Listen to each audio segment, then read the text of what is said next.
السلام عليكم ورحمة الله وبركاته.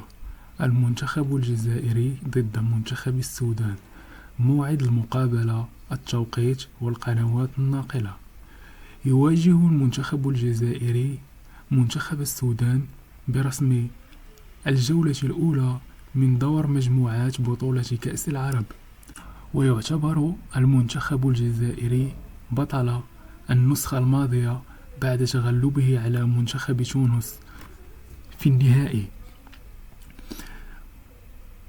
وسوف تلعب المقابلة يوم الاثنين 1 دجنبر في مدينة الدوحة على ملعب خليفة الدولي على الساعة 2 بتوقيت تونس، الجزائر والمغرب، وسوف تكون منقولة على قناة بين سبورت 1 والكأس القطرية. كل التوفيق والحظ لمنتخب الجزائر. المرجو الاشتراك والضغط على زر الإعجاب دعما لنا لتقديم توقيت المقابلات. شكرا.